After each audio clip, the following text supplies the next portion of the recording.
کسی کے اچھے رویے کی وجہ سے اس سے محبت ہو جائے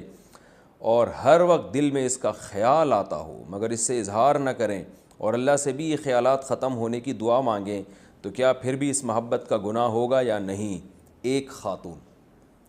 دیکھیں شادی شدہ خاتون کا کسی نامحرم سے اس طرح سے محبت پیدا ہو جانا، اس کے لیے فیلنگز دل میں پیدا ہونا، یہ بالکل غلط ہے۔ تو یقیناً انہوں نے کچھ ایسا کیا ہوگا جس کی وجہ سے اس کی طرف دل مائل ہو گیا، بے احتیاطی کی ہوگی، ہنس ہنس کے باتیں کی ہوں گی، گپیں لگائی ہوں گی۔ تو اب اگر دل میں ایسے فیلنگ پیدا ہو گئی ہیں تو انہوں نے اگر توبہ کر لی اور اس سے تعلق ختم کر لیا اور یہ فیلنگ دل سے نہیں جا رہی ہیں تو پھر انشاءاللہ گناہ نہیں ہوگا، کیونکہ ان کے بس میں جو تھا وہ یہ کر چکی ہیں،